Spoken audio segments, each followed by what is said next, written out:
for that introduction, Neelam. All right, since morning, we all have been listening to this particular dialogue or particular statement, kitna deti hai? For Christopher, it's more of a mileage of a car. So in a literal term, since morning we have been asking this question, what sort of a mileage that a car gives? Most of the panel have discussed this, whether it is aesthetically pleasing or whether it is lightweighting or whether it is sustainability.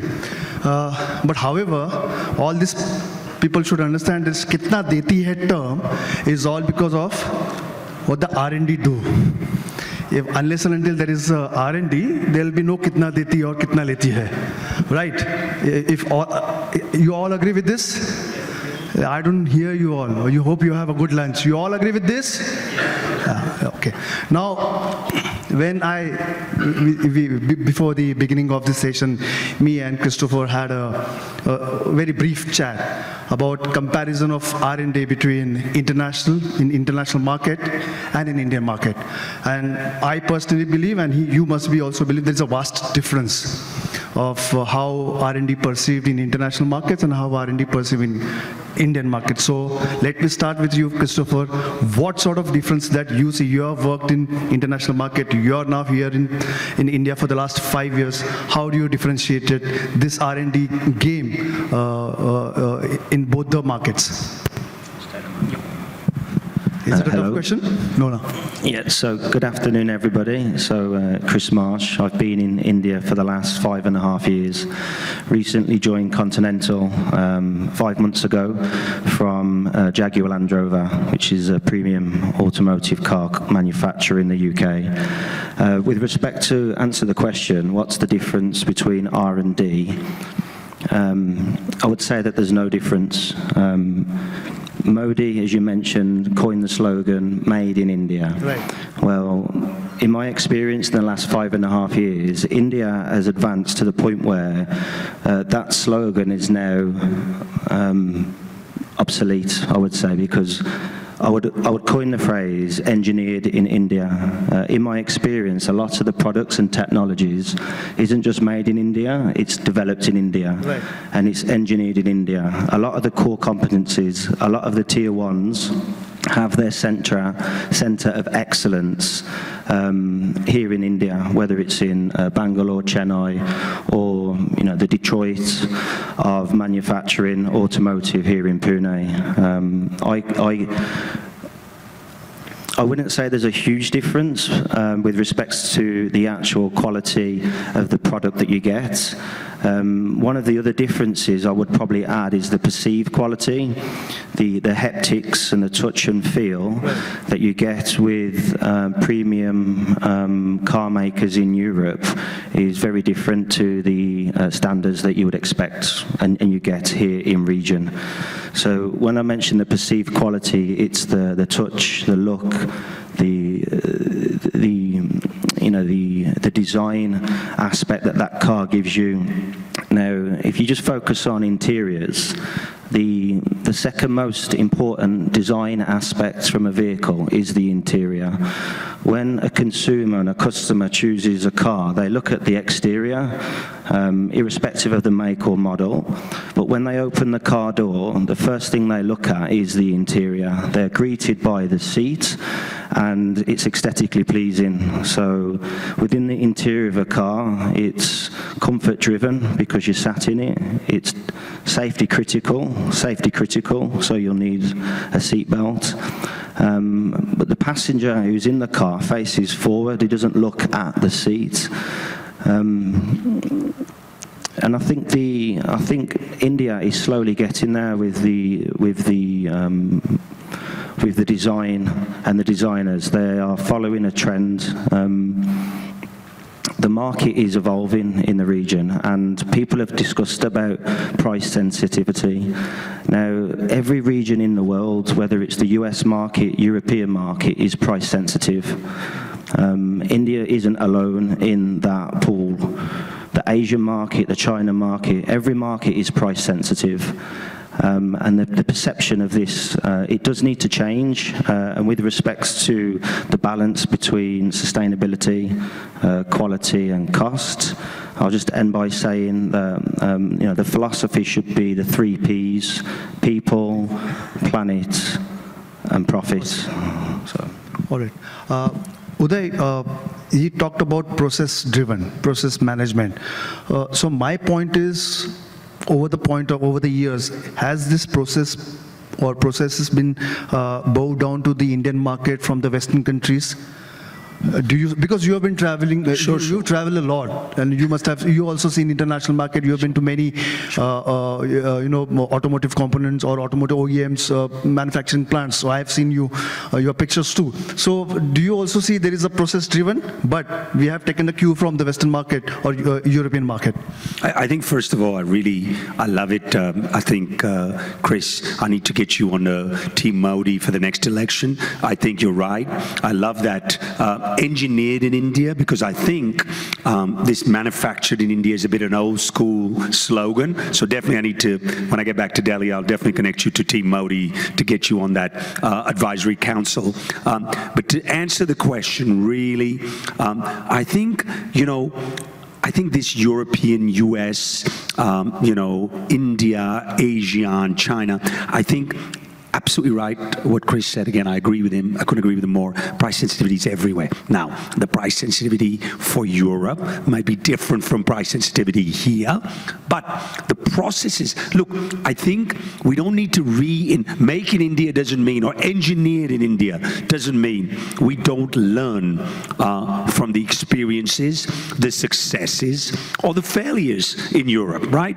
I think we can use those. Half our engineers are sitting there anyway, right? And working on, we got Chris now coming here and learning and building it here. I love that. So that the reverse process, but the processes, I think, are evolving. I think we've got, and I'll take this from Microsoft, think global, act local. Take the processes from global, take it, take what Continental has learned all across the world and use it here. And probably maybe magnify it or build it. And if you can build it here, I think you can beat every damn country in the world. So I think in terms of processes, in terms of systems, the only thing I would like is manufacturers in India to take a longer term view, right? I think this is something, and I'm not talking about tier 1, I'm talking tier 2, 3, those people that, don't just do, I don't know, Chris, you've been long enough, this word jugaad. Don't just, do that. I think the opportunity is absolutely phenomenal. I've traveled the world, and I'll tell you what, man, for all of its madness in this country, we see young people. And young people are a hard commodity. You go to Japan, don't feel bad. I see only 85 years are considered young there. I know all of you are going to live 100 there. But I tell you, in Korea, in China, even in Europe. So I think we've got the population, we've got the opportunity, we've got the market. We got guys like Chris coming down here doing reverse migration. And I think what we really, really do is build this country to really, engineer products, develop products, use those processes, and build the world should say, I know, Mr. Gandhi would say, make in Lucknow, whatever. To me, this whole country is India, right? So make in India is engineered in India is proud. So that I think that is an opportunity we all have as leaders, and I think with people that are coming from abroad here, they see the opportunity. And I think, Chris, you're going to do really well. You spend 5 years, your ROI and your stock has gone up for sure. No, he's a half Indian. So yeah, you rightly talked about think global, act local, and be local. Now, Kaushalya, this question is to you. You also been traveling, you have seen the international market, you are a process-driven company. So what sort of recent innovations that you have come across or innovative breakthrough that you have come across in terms of automotive R&D that you find particularly exciting or a game changer? So for Eaton, right? I represent Eaton, and within Eaton, Eaton is in a company which has got a portion in automotive, legacy of automotive, but it's a large electrical company as well.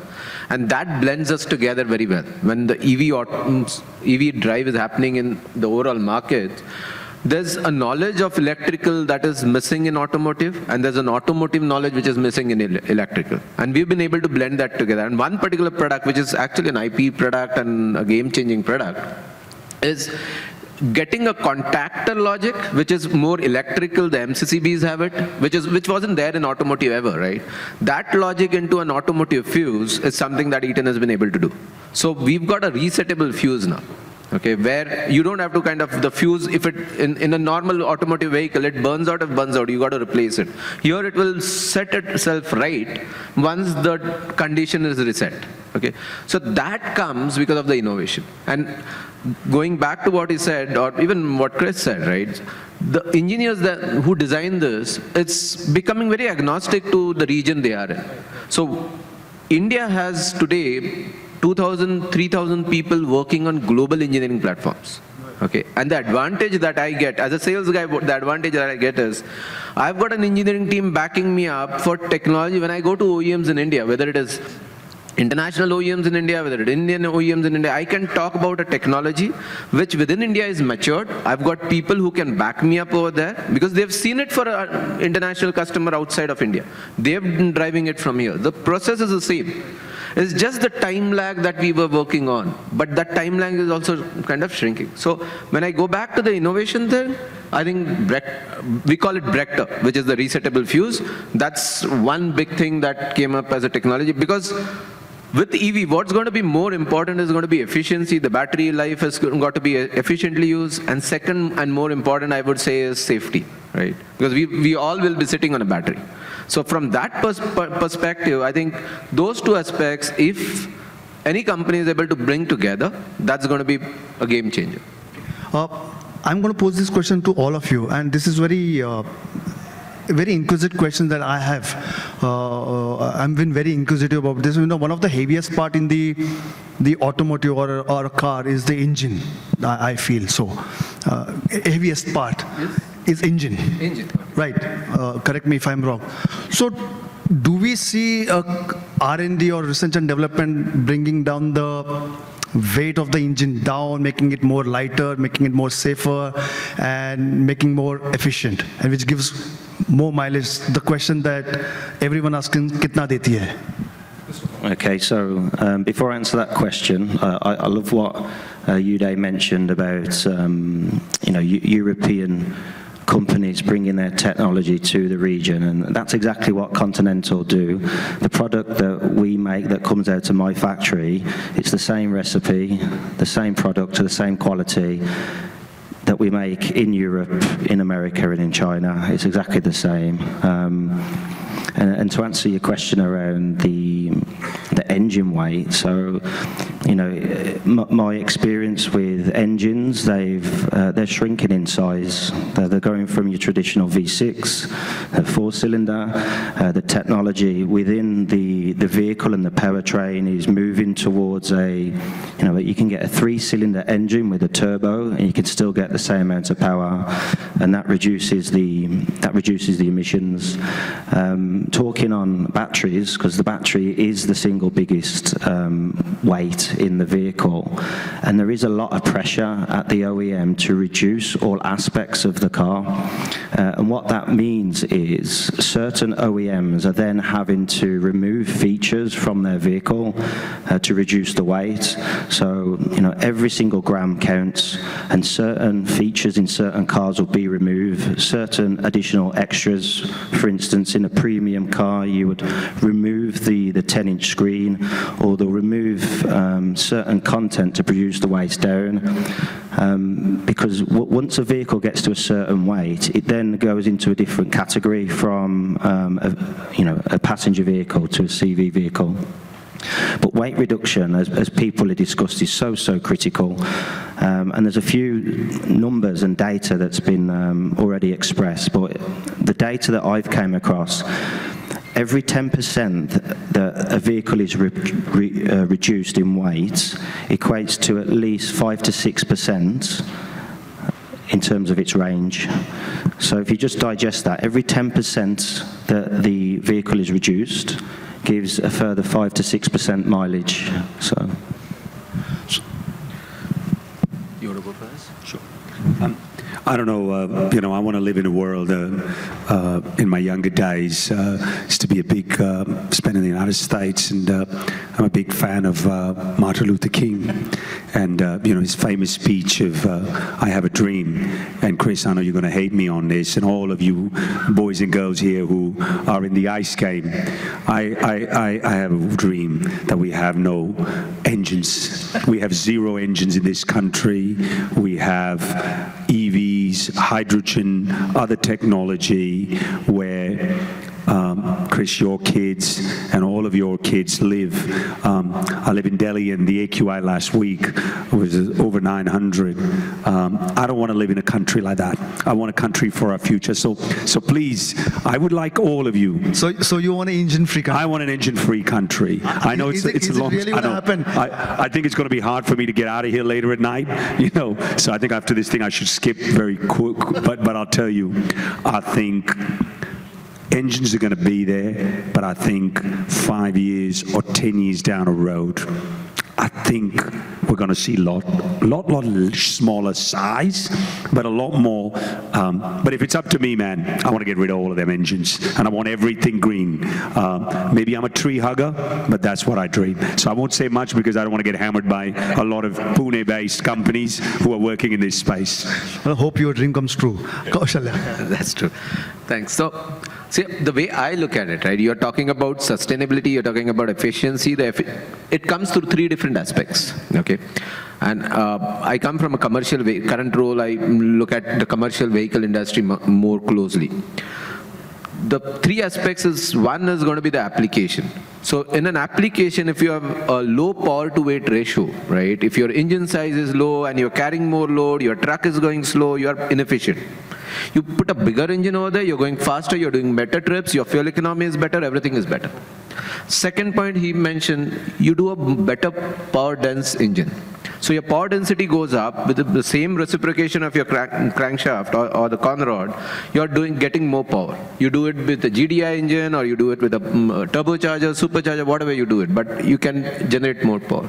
And third is getting to a lightweighting of engines by itself. So components which can be done with alternate material, lighter material, do for that.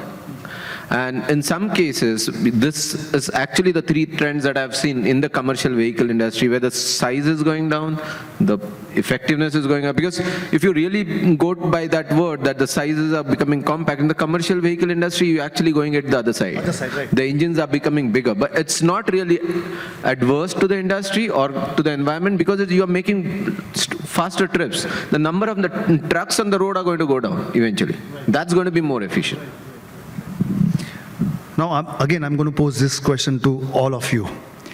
Now, how do we all balance the trifecta of design, appeal, and practicality when developing a sustainable automotive products? Chris, we can start with you. Design, as I mentioned earlier, is the forefront of a customer's intellectual property. It's what's most appealing to the end consumer. It could be argued it can't be compromised. To strike the balance with sustainability, Continental has a 0 emissions product already in the range. So Doctor, who spoke earlier from Faurecia, he talked about having plastics on the IP and console. Continental have developed 0 emissions solutions, which is full circular renewable. So we've got that capability. It's been developed. And, I can't stress the importance of sustainability with OEMs. And what they look for is the full cradle to grave, that's been mentioned previously. They want to understand the net zero carbon emissions right throughout the whole entire supply chain, from the tier 4 right the way into the OEM factory, and then the afterlife as discussed. But Continental have reached that standard. I think that's what separates my organisation from, especially with surface solutions, from our competitors. We've developed, and that makes our unique selling point. That is our unique selling point, that we've developed fully sustainable, zero carbon-free products, which none of our competitors have been able to do in the market. And that unique selling point also comes at a cost. I don't know the cost, I'm not the commercial guy, but certain things, certain unique selling points, come at a cost. But Kaushal, do you see, taking it ahead from Chris, do you see there would be some sort of a challenges between balancing out these three factors, whether you have design, appeal, and sustainability? So, from a challenge perspective, definitely, but that challenge is good for us, right? From the R&D teams that we are talking about, which are the global capability centers that are growing in India. That's a manifestation of what capabilities we have. And these are challenges that they'll love to have it, because that's going to be appealing to them. But from that perspective, what I see in Eaton happening, right? When I look at it from the ICE perspective, we've been working on technologies which can really help sustainability by reducing, like the cylinder deactivation, variable wall technology. These are all engine technologies matured globally.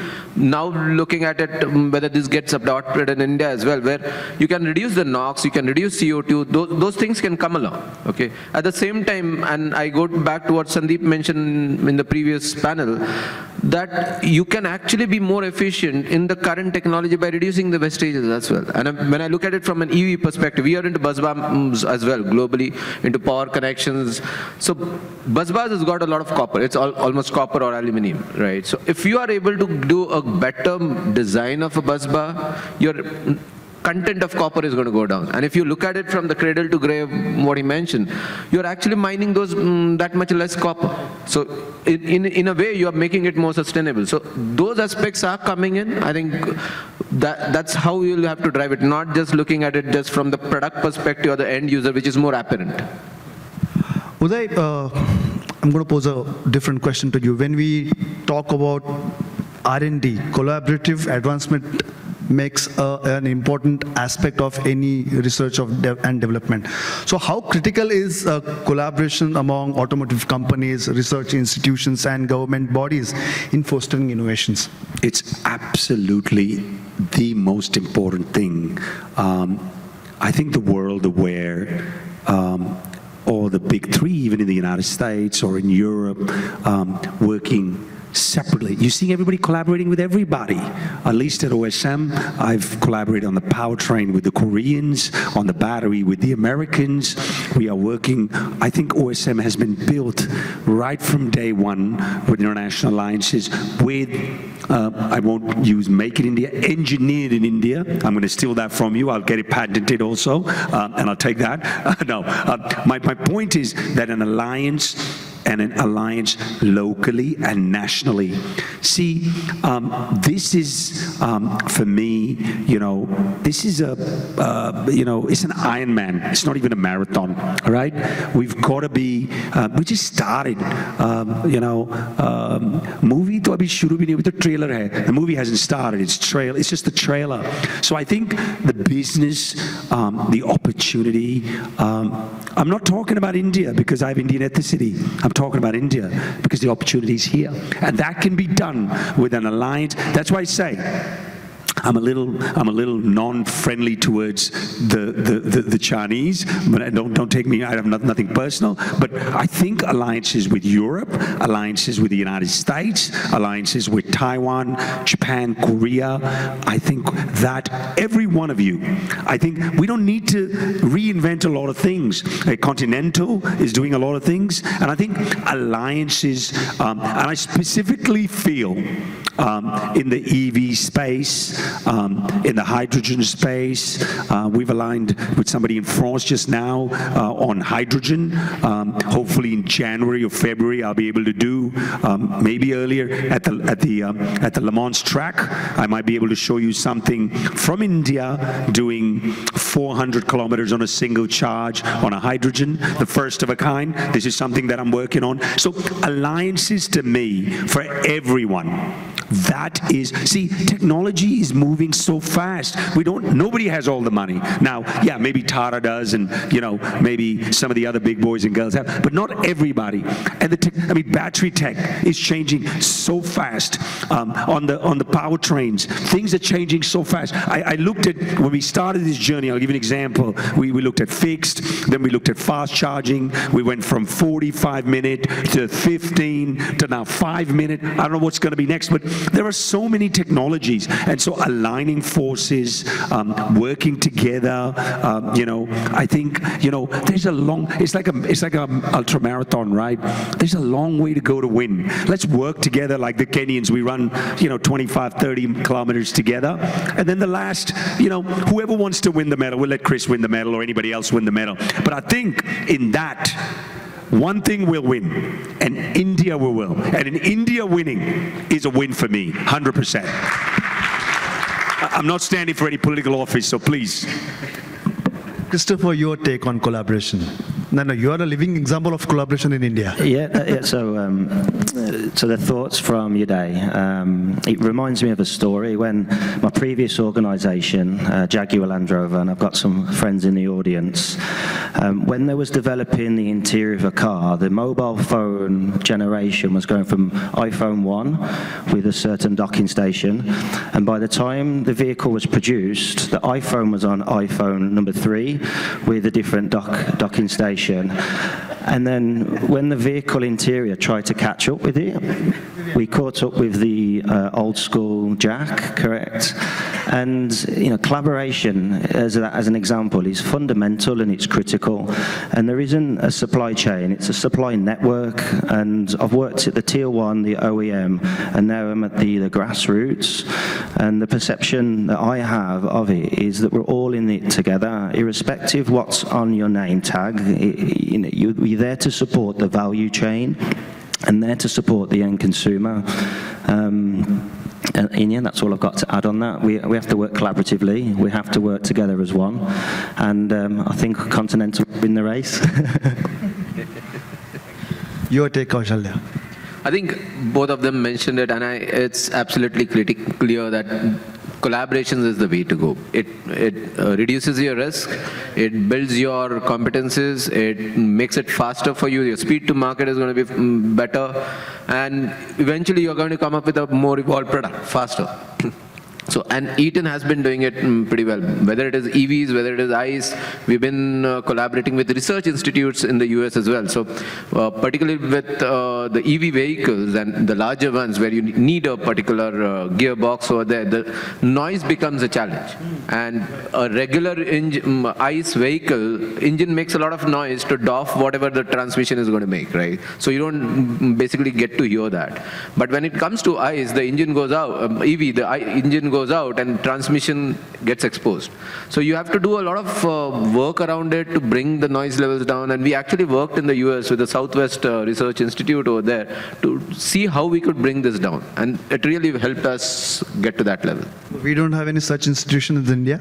We can, no, this particular thing happened in the US because this was driven for the US. All right. And, so manufacturing. I have one, observation or a complaint I would rather say is from OEMs or with the manufacturing companies in India.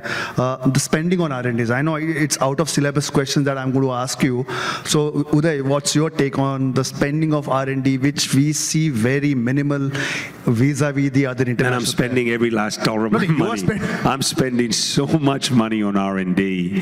I tell you what, I think again, R&D, one thing that, Chris, you're absolutely, one thing maybe that steps apart from us here in Europe, the R&D expenditure is much, much higher, okay? And the development, now, I think at the top level tier, it's happening, but I think it has to filter down. Maybe tier 2, 3, 4, companies here. You go to Japan, they're all R&D, they're all super R&D, they're building new products, they're doing things. I think, but that's changing a little bit. And I think... You said little bit. Yeah, I think,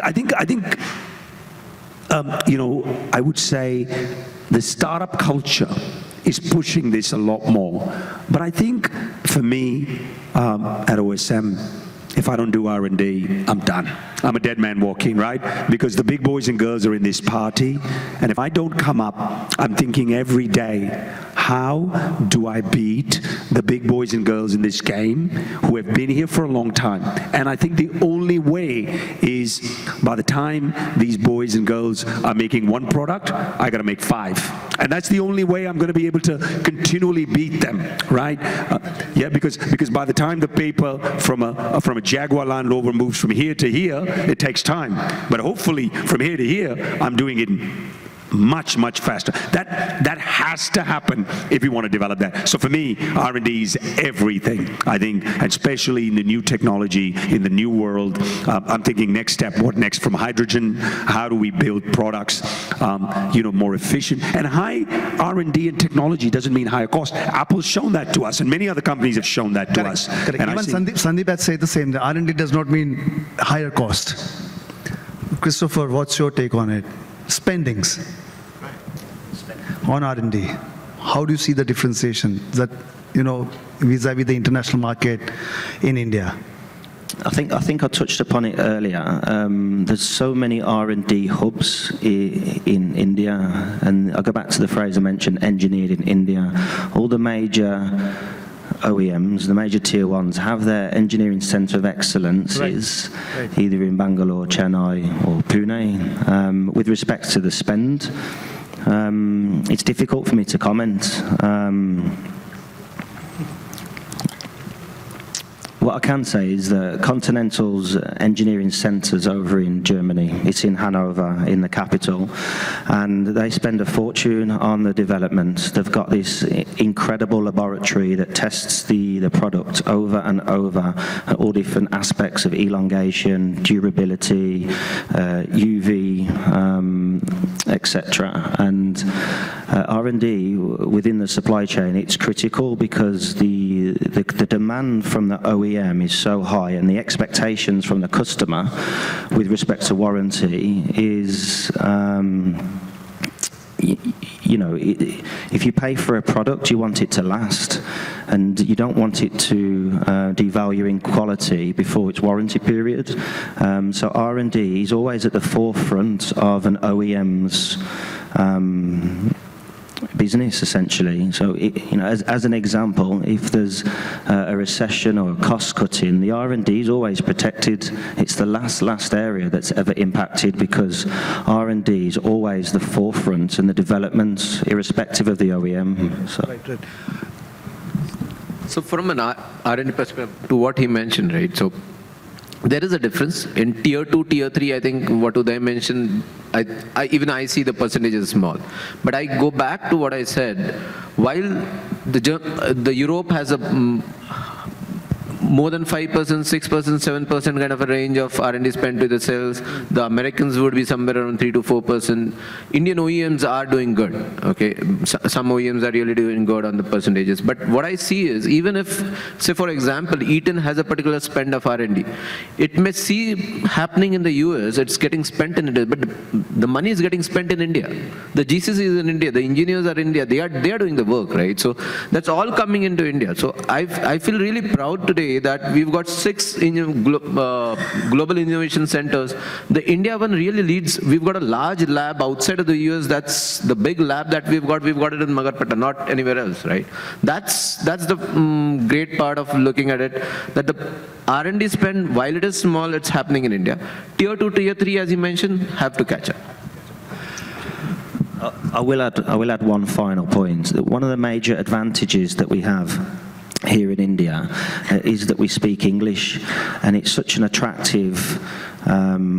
point of sale from a customer base.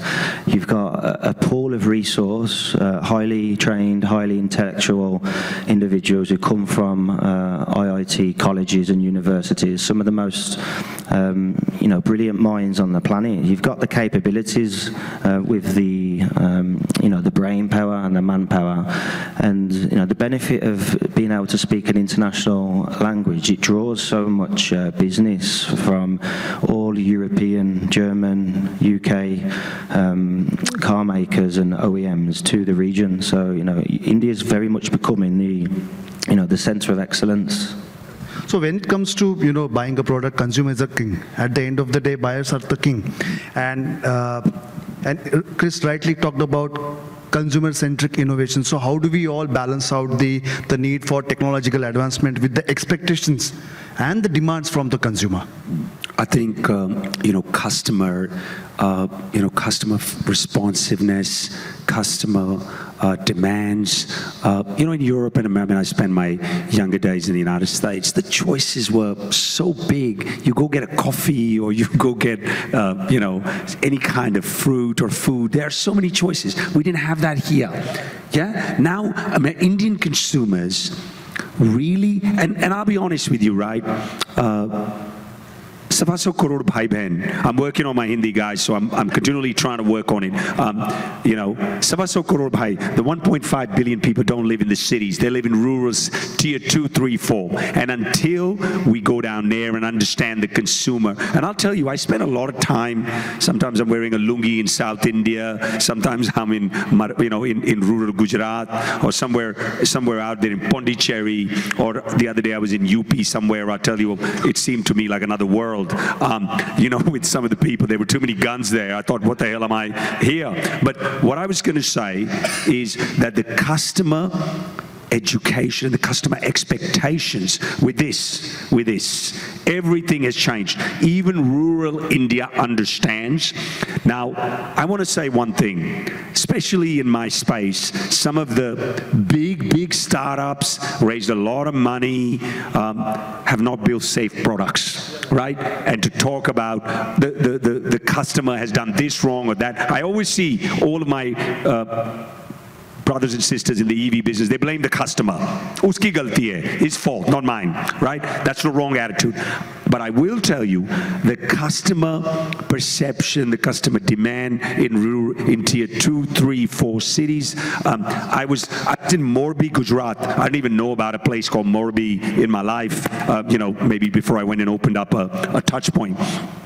And that's the porcelain capital of the world. Yeah, and I'll tell you, get the good tiles over there. Yeah, they make beautiful tiles. And the guys were saying, in this EV, I need this technology, and I was shocked that the customers of India, and you're right, this English-speaking skill, this knowledge across our country is what, and so building products, they say different horses for different courses. So we are continuously working on building products.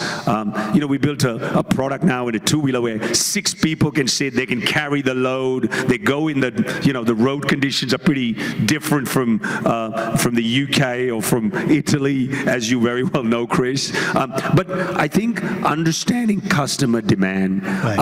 Understand, this is extremely important, but I think the customers are getting a lot more educated. Right. Thanks to Google, brother. Thanks to Google auntie, I would say, rather than brother. The madam comes and speaks very well. But I think we really got to start building products for that. If we want to compete with the Chinese, if we want to compete, that is where, if we want to get scale, I don't want somebody in Mumbai and somebody in Gujarat just running this country. We need to lift those people. So we got to build products for them. I keep saying, until we move rural India, I don't think we're going to get where we want to be. I don't think Modi ji's dream is going to come true ever if we don't do that. We'll just be talking. And I think that's where we need to work. And customers there need to be understood. Right. Kaushal, your take. Because this is going to be the last question. Sure. And we have posing for the time. I think Uday mentioned about the VOC, right? And that's going to be the critical piece. Understanding your customer, the customer behaviors are changing. They are more educated. They've got a better exposure. The language is helping with the exposure, as he mentioned. And there's a curiosity, inherent curiosity in Indians, right? So we try to think, we try to, and the democratic stuff in India helps. So we are ready to challenge as well. So it's actually something that has triggered the behavioral pattern change. The consumer expectations have changed. So capturing VOC is going to be very, very important. Even when we design our products, in the innovation center that we have in Pune, we've got 3 particular readiness levels that we look at: the technology readiness level, the engineering readiness level, and the customer readiness level. Many times the technology guys would keep looking at the technology, develop products without even understanding whether the CRL, which is the customer readiness level, is at a level where you'll be able to sell the product. So unless they move in tandem, you're not going to hit the jackpot. That's how we look at it. So how do you get those feedback, this positive, or whether it's positive feedback or negative feedback, into the system and get that product done? So we've got a very product development process, and most organizations would have that. So there's a gated process, right? So you have, for every process, there will be one gate, 6 gates that we have. So for each gate, you will define what are you at the right stage. And the first 3 gates are where the product definition gets frozen. Once the product definition is frozen, then you work about the deliverables, about the performance, the cost, the manufacturability capacity is what you do. But then you don't go back to the drawing board. So that's how those 3 gates actually help you stay focused on the customer requirements rather than being too passionate about your own thoughts. Chris, your concluding remark on this. Yes, so in short, I think the key word is customer centricity. And customer centricity, what is that? And when you work for an organization which has all the major tier 1s as customers, all the major OEMs as customers, customer centricity is so important because you need to understand what that pulse is and what that customer wants. And every customer is different, irrespective of where they are. Their expectations are also different. And their expectations are also different. Absolutely. And living in a country in India where the market is so rigid and so dynamic, it's really important to understand and provide the perfect product for that customer, if that makes sense. All right then. Thank you so much, gentlemen, for being the part of this research and development panel discussions. Thank you so much, Uday, Kaushalya, and Chris, for taking us time and be at this part of GCPA. Thank you so much.